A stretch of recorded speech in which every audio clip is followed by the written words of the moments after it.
Buenas tardes, bienvenidos a tu canal Tío Nait, soy el Tío Nait 2.0, gente. Saludito a todas las personas que van a ver este video. Recuerden que estamos trayendo noticias fresquitas para que usted pueda estar informado. Gente, antes que nada, ya sabe, regáleme un like para que el video llegue a más personas y más personas puedan ver la verdad y lo que Don Walter acaba de desembuchar de su ronco pecho. Alberto Romero recibió dinero de la partida secreta. Le dije a los areneros que le estaba pagando Mauricio Funes. Mauricio Funes le pagaba a Beto Romero. Imagínense, FMLN y Arena, gran corrupción. Y Walter Araujo lo dice. El analista político Walter Araujo explicó la forma en que el diputado de Arena, Alberto Romero, habría cometido los supuestos delitos de enriquecimiento ilícito y lavado de dinero. Así de fácil, gente. Los vieron la cara todo el tiempo, los areneros y los frentudos, mientras ellos por debajo de la mesa se pasaban la marmaja. Así que déjese like y comparta y ponga a mí saludos, tío Naid. Yo le voy a dar corazón a su comentario. Vea. Beto Romero viene y le dice a algunos de los empleados, miren, esa es una parte, no es el todo, pero quiero explicar este detalle. Le dice a los empleados, contrata a 7 personas con plazas de $1,000, $1,500. Me vas a dar, yo te doy la plaza, que te queden 700 a vos y 700 para mí. Pero es tu voluntad. Sí, si querés, y tú decidís o no. Sí, entonces, ¿qué hace Beto Romero? Empieza a ordeñar los cajeros, lo que yo te explicaba, no de hoy, de cuando lo vengo diciendo. Empieza, y evidentemente, si tiene 10 plazas, 12 plazas. No, pero es que además, don Walter, mire, cuando usted tiene necesidad del trabajo, lo agarra la gente. La gente no es la culpable. Se lo digo, don Walter, por experiencia. Es que por uno necesidad. A veces comete por necesidad algunas cosas. Bueno, pero pues, yo no estoy culpando a quien no. Pero tú ves, tú ves pero ahí, me llamó la atención, don Walter, que llegó la señora asistente a la comisión. Ajá, pero eso es un punto que te implica que enriquecimiento ilícito, porque jamás debió de haber engrosado el pecunio de Alberto Romero esos dineros que le quitó a los empleados. Eso es lo primero. Sí, porque fíjese que los mismos empleados, según la comisión, se lo depositaban a la señora esposa. Otros lo han logrado, ese enriquecimiento, porque han transado con empresas. La empresa viene y le da una coima porque dé el voto por tal y tal cosa. O empresarios cuando las subidas de impuestos, ¿verdad? Entonces, de eso es imposible probarlo porque es un trato, pero ingresaron en el pecunio $200,000, $100,000, ¿verdad? Eso también es enriquecimiento ilícito. Entonces lo detecta Probidad y Probidad lo lleva. Usted no tiene cómo justificar, lo que va a hacer es que me lo va a dar porque usted esto lo dio a cambio de algo contra recibir ilícito. O sea, me lo da. Y ese dinero ilícito me lo devuelve al Estado. Ese es el enriquecimiento. Eso no tiene cárcel. Pero en el cometimiento de todo este enriquecimiento ilícito hay ciertas conductas típicas penales. Viene Beto Romero, que evidentemente no solo es de los empleados, por más que le demos no le alcanza. Es que recibió dinero de la partida secreta. Y lo más triste para los areneros, yo se los dije y nunca me creyeron en aquel tiempo, les estaba pagando Mauricio Funes a Beto Romero y a otros diputados de Arena, y yo lo venía denunciando y les daba dinero y eran tan torpes que hasta en el banco hipotecario, como era, según ellos, es el banco del Estado, ¿verdad? Ahí no importaba, no iba a pasar nada, o en el Banco de Fomento Agropecuario, hicieron algunos depósitos de ese dinero. Entonces empiezan a agarrar ese dinero ilícito que venía de la partida secreta y se lo pasa a la esposa para ocultar, y comete el delito de lavado de dinero. Bueno, como vieron ahí, le salió otro clavo más donde le daban de la partida secreta, y aquí lo dice también la diputada, la abogada Tania Pastor, sobre la hija y la mujer. Dice que hayan huido la esposa e hija de Alberto Romero. Ahí creo que se durmió un poco la fiscalía, dice la abogada Tania Pastor. Dijo que muchos dejaron que se fueran, o sea, que se durmieron en los laureles de dejar ir a la hija y la esposa. Vea. Yo creo que es importante sentar precedente en cuanto a la remoción del fuero de los funcionarios que están siendo acusados por actos de corrupción o por cometer delitos graves que ya establece la Constitución, que gozan de una prerrogativa procesal para que estos no puedan ser procesados por cualquier delito, por cualquier denuncia, sino solamente en aquellos casos en los que el fiscal general haga su solicitud a la Asamblea Legislativa y esta en el Pleno determine que hay lugar de formación a causa.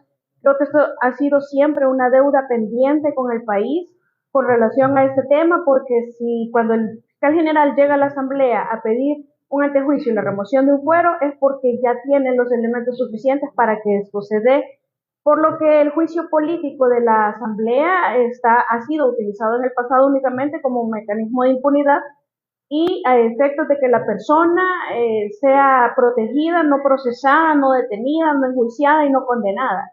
Y esto, la impunidad se ha venido prorrogando a través del otorgamiento de otros puestos, de otros cargos o de la permisibilidad de los partidos políticos de la postulación en otros cargos que también se goza de este fuero constitucional a efecto de ir prorrogando la impunidad a través del tiempo. Esta Asamblea Legislativa no ha mostrado ninguna señal de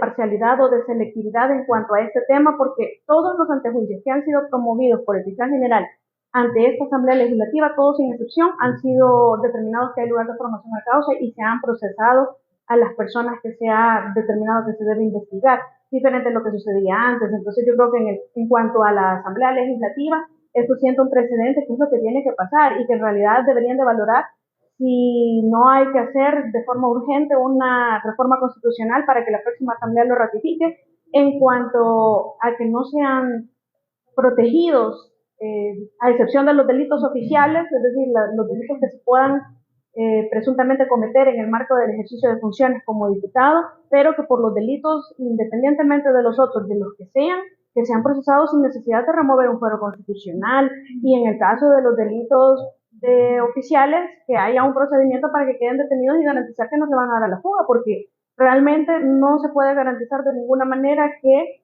por exprés que se haga un antejuicio, la persona antejuiciada no se dé a la fuga, porque obviamente después del lugar de formación a causa, pues viene muy probablemente una detención por parte del fiscal general de la República. Que se haya ido la esposa y la hija, eso estaría otorgando, la verdad, del diputado.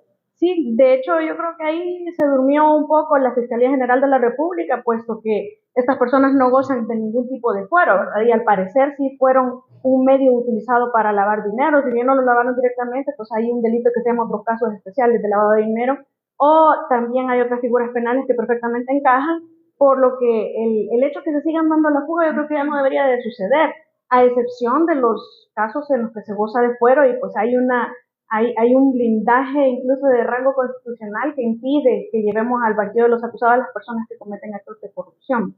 Hoy estaría cumpliendo 9 o 10 días el diputado de estar en la Castilla de Arena. ¿Sería entregado por el presidente ante la Policía Nacional? ¿Cómo fue la vez? Yo creo que lo que va a terminar sucediendo es que cuando se determine que hay lugar de formación a causa, porque hoy está programado celebrarse la plenaria especial para ese efecto, que inmediatamente se le va a hacer leída la orden de captura administrativa por parte de la Fiscalía General de la República, y pues a partir de ahí ya lo que tenemos es un procesamiento ordinario, pero en una sede especial, es decir, el proceso para ellos inicia, como lo habíamos hablado antes, en la Cámara Primera de lo Penal como primera instancia. Dale, bueno, un tema nos gustaría conocer sobre ya las 7 fórmulas presidenciales oficialmente presentadas. No sabemos si van a presentar más, porque lo que eran 11 partidos los distintos, para las más de 7 fórmulas, 6 de oposición en teoría y la de los. A mí me pareció escuchar que eran 13 partidos, pero independientemente de los que sean, hay 7 fórmulas presidenciales. Parece que no les está quedando claro en términos de oposiciones cuál es la estrategia que deben plantearse, como que no tienen una estrategia planteada y siguen atomizados, pero especialmente sin un rumbo claro. Me llamó mucho la atención las declaraciones que después intentó aclarar el candidato Pará en relación al tema de las pandillas, porque lo habíamos visto bastante vacilante cuando se le preguntaba si iban a prorrogar el régimen de excepción. Ahora dice, o se entendió, ¿verdad?, que iba a haber un diálogo con las pandillas. Entonces es evidente que no tienen un rumbo claro en términos de seguridad, porque lo que tenemos en El Salvador es demasiado bueno, es decir, es tan eficiente y efectivo el plan de seguridad del presidente actual y de la bancada y de todas las instituciones que por primera vez están actuando conjuntamente, que difícilmente van a encontrar un punto en el cual puedan hacer competencia en relación a ese tema. Por lo tanto, lo que les queda es plegarse, pero no pueden plegarse porque las posiciones de los diputados actuales de estos partidos que llevan candidatos a presidencia se han opuesto rotundamente a prorrogar el régimen, por lo que cualquier posición resulta contradictoria o burda. Y eso ha quedado en evidencia. Entonces, sin candidatos, con planes claros, sin estrategias claras de los partidos políticos, que siguen sin desconocer la corrupción arrastrada por funcionarios anteriores en el mismo partido en el que está, por mucho que no hayan cometido actos de corrupción, traen arrastrado una corrupción de la que no se terminan de desligar, porque no la denuncian públicamente, siguen protegiendo, denunciando que es persecución política, denunciando que se trata de voces disidentes que no quiere aceptar el gobierno. Entonces, en esa medida no van a salir del lugar en donde están, ni tampoco creyendo que todo lo que hace el gobierno está mal y que por lo tanto hay que criticarlo. Esas posiciones en donde critican pero no construyen, ya deberían de haber entendido que no es el camino. Precisamente hablando de las fórmulas, la Universidad Francisco de Villa presentó la encuesta, digamos, el primer vistazo de cara a las próximas elecciones, en la cual nuevas ideas, o al menos la fórmula presidencial logra el 68.4% de los votos, ni la oposición unida lograría llegar a la segunda vuelta, quitando el voto nulo y la abstención, mientras que la Asamblea Legislativa estaría logrando 58 o 60 diputados. No, es que ni quitando los votos nulos y abstenciones, yo diría más bien, ni siquiera sumándole los votos nulos y los votos de abstenciones, se llega al porcentaje, por lo menos en términos de presidencia, yo creo que también de diputados. Es decir, están tan lejanos de ser una opción que la ciudadanía escoja, que entonces tienen que hacer una reflexión, pero una reflexión concienzuda. ¿Qué es lo que seguimos? No es lo que han hecho mal, porque yo creo que eso lo tienen claro. ¿Qué es lo que continuamos? Ellos deberían de autoanalizarse y decir, ¿qué es lo que continuamos haciendo mal? Que no nos empieza, porque ni siquiera comienza, no es que no hay resultados, es que no empieza a verse resultados de que ellos realmente tengan esa renovación, esa transformación que andan diciendo en medios. Pero entonces, si la gente no les está comprando el discurso, tienen que analizar qué es lo que están haciendo mal. Y si están atomizados, tienen que buscar la forma de unirse. Es decir, hay estrategias, pero si no se establecen, si no tienen claro el rumbo, si todos están viendo personalismos, individualidades, entonces yo creo que como oposición van a continuar siendo inexistentes a nivel electoral. Bueno, más claro no lo pudo haber dicho la abogada Tania Pastor. Y mire, y aquí se agarran estos dos opositores porque uno le está echando la piedra al otro y que no digas eso y que no hay que... Están zurrados la oposición, no tienen nada, vea cómo se agarran porque los dos, uno defiende a la oposición zurrada y el otro le echa en cara de que no está haciendo nada, vea. Yo en ese tema lo que creo que la oposición sigue cometiendo errores y por eso está como está. Pero hacer propuestas, Carlos, no la hundaje, hacer propuestas. Bueno, por eso yo creo que tengo el derecho de criticar, porque yo no soy ni dirigente partidario ni candidato. Bueno, ¿vea? O sea, estamos aquí para hacer un análisis de los resultados y de cómo creemos que la oposición debe comportarse. Exactamente, propuestas. Entonces, pero yo vuelvo a insistir y te vuelvo a reiterar, creo que están cometiendo un error y lo he dicho desde hace meses, no lo estoy diciendo hoy. ¿Por qué? Porque creen que ganar una elección presidencial es de sumar grupos nada más y votos del pasado. Están equivocadísimos. O sea, la construcción de una alternativa presidencial pasa por una serie de requisitos que tienen que ver con las personas y los candidatos. En este momento no lo hay. Se han circunscrito a querer sumar votos del pasado. O sea, por ahí alguien me decía, uno de estos que se enoja cuando yo hablo, de que de que tenían 800,000 votos porque es lo que tenían en la elección última. Y yo me pongo a reír, o sea, ¿y quién dice que son cautivos esos votos o que las personas son vacas que las vas a tener amarradas allá a la par tuya si estamos hablando de votantes y de seres humanos? O sea, yo quiero insistirte en que no creo que solo sea de que renuncien unos y que se junten con otros. No, porque no han hecho absolutamente nada, o sea, no hay estrategia, no hay mensaje, no hay discurso. O sea, cuando yo escucho, por yo creo poner que sí un es ejemplo, posible, Carlos, yo creo que sí es posible. por eso, fíjate. pero déjame hablar, déjame hablar. Bueno, cuando yo escucho a candidatos hablar, por decir en el caso de alguien que yo considero una muy buena persona, Luis Parada, hablar en una entrevista de que hay que sentarse y dialogar con las maras, o sea, yo creo que estamos pero perdidísimos. Bueno, él negó eso después. No, yo lo vi. Él lo negó y explicó en el contexto, lo habían descontextualizado. Yo lo vi la entrevista. Sí. O sea, es que tampoco querramos esconder los errores. No, pero cuando veo otro candidato que empieza a decir que lo que tenemos que sentirnos contentos es porque vamos a tener una primera dama extranjera, creo que siguen cometiendo errores estratégicos. O sea, es que y graves. Este otro amigo que me dice es que no hemos hecho nada desde hace 2 meses, o sea, a 5 meses de una elección, siguen cometiendo errores estratégicos. Entonces no me vengas a mí a decir que yo estoy desmoralizando a alguien cuando, los equivocados son ellos. Yo lo que te estoy diciendo es que hay que hacer propuestas. Deja de hundirlo, dije. Propuestas, yo lo que estoy planteando, Carlos, es que dados estos números, dados esos números, en realidad son letales para la oposición, al grado que pueden desaparecer. Bueno, como ven ahí, están peleando por una oposición cagada, pero es que ¿cómo no van a pelear si miren la clase de gente que llevan? Dice Luis Parada, candidato del presidente de nuestro tiempo, que las encuestas que dan como favorita a Nayib Bukele son falsas, nunca aceptan. Es que, oiga, la estupidez y la mentalidad de la oposición que no acepta que están derrotados ya, y ese es el problema, que tienen esperanza en algo que nunca van a tener, vea. Un régimen de excepción.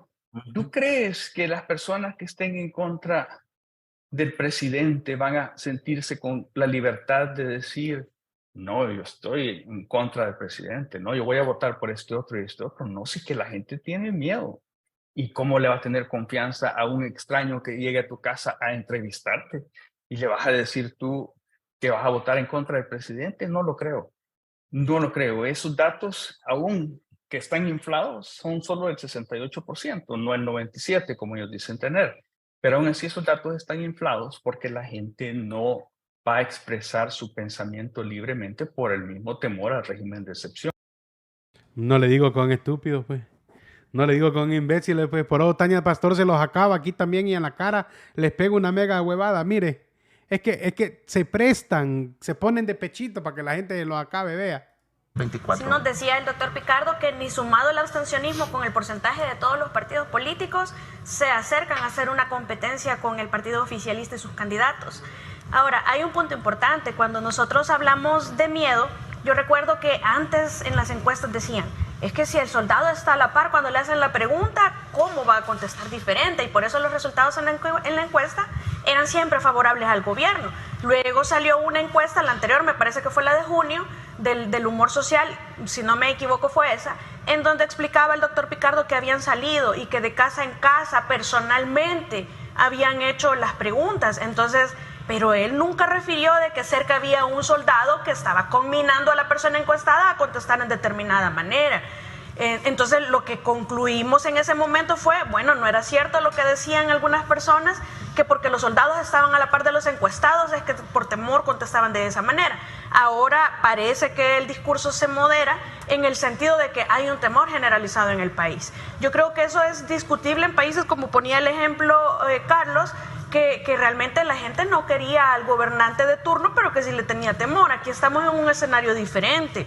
Aquí, para bien o para mal, para gusto o disgusto de algunos, lo cierto es que mucha gente está muy satisfecha con los resultados en términos de seguridad que ha implementado la presidencia actual, y que eso es lo que le da los resultados, no es el temor, o por lo menos eso es lo que dicen las encuestas, no lo digo yo tampoco. Entonces, presumir que es el miedo, yo creo que estamos nuevamente en el mismo error en el que todas las oposiciones, partidarias o no partidarias, han caído desde que la presidencia actual, el presidente Bukele llegó al poder. No han terminado de canalizar el arrastre que tiene la N y lo satisfecha que está la gente con la N, es decir, con el presidente actual, que siguen buscando justificaciones externas y le echan la culpa aquí a Carlos, le echan la culpa al presidente Bukele, le echan la culpa al miedo. Señores, bueno, mira, el fallo está en ustedes. Cambien la retórica de que todo lo que hace el presidente no sirve, cambien la retórica de que todo está mal, cambien la retórica de que todo es el miedo. Empecemos a ver nuestra responsabilidad en el asunto y tratar de ser críticos constructivos. Pero si nosotros buscamos un canal de ofensas y le decimos a la gente estúpida, pero a la misma vez le decimos voten por nosotros o voten por quien yo digo, seamos coherentes. Por eso están en ese puesto en las encuestas. No es el miedo, no es Nayib Bukele, no es el licenciado Carlos Araujo, son ustedes, señores. Esa retórica, esa estrategia no funciona. Seguir tapando corruptos que llevan arrastrando en el partido, por mucho que no sean ustedes, los lleva arrastrando el partido y tienen que desligarse. Y eso incluye a los candidatos a la presidencia actual, a los nuevos candidatos que no tienen nada que ver, tienen que desligarse de la corrupción arrastrada que no ha sido juzgada en la actualidad, porque si no, no salen del error y van a seguir allí en las encuestas, en el suelo, sumando aún los puntos de la abstención y de la anulación de votos. A ver si, yo sí quisiera, por alusión o por... Qué pinche viejo, no le gusta que le digan las verdades en la cara, no sirve. Así nos decía el doctor Picardo que ni sumado le dijo a la Tania Pastor, no sirven, zóquenla, por más que quieran inventar, no llegan, camaradas, no llegan a tener la presidencia ni la van a tener, menos la asamblea. Pero mire, aquí el maestro Carlos Araujo dice, hay que esperar que la oposición reaccione. La encuesta le dice que no han reaccionado de una forma adecuada porque los números son muy bajos para ellos. Este maestro ya se dio cuenta que la oposición no va a hacer nada. Escúchelo. Sí, yo creo que se ha cumplido la formalidad de lo que manda el reglamento interno para hacer el trabajo en la comisión de antejuicio. Hay que entender muy bien que se trata de un antejuicio, no se está juzgando con pruebas de cargo o descargo todavía el señalamiento al diputado, sino que solo es un procedimiento para poder quitarle la protección del fuero que tiene el diputado para pasar a un juzgado. O sea, creo que ya pasó el tiempo suficiente, está sobre la mesa la valoración que hizo el fiscal general ante la solicitud de la Asamblea Legislativa y encontraron los diputados en general que hay suficientes indicios para quitarle el poder y que pase a una Cámara del juzgado como corresponde ser. O sea, yo aquí valoro muy bien que haya sido unánime por parte de la comisión. El Partido Arena votó a favor también de Desafuero y creo que es una posición correcta del partido. El día de ayer, el diputado de Valdea mandó un mensaje de ya el primer funcionario de la oposición que ha sido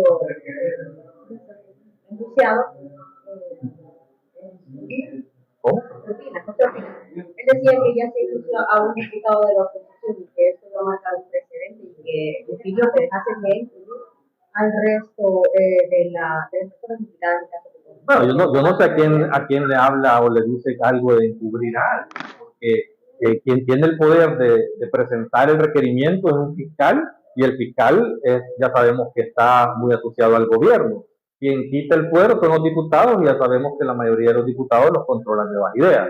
O sea que si hay alguien que se está encubriendo y no se quiere desaforar, pues es responsabilidad de Nuevas Ideas y su fiscal para no hacerlo como tal. Yo creo que el problema que yo estoy viendo aquí es el tema de la selectividad por parte del fiscal, de lo que solicita a la hora de querer hacer esto.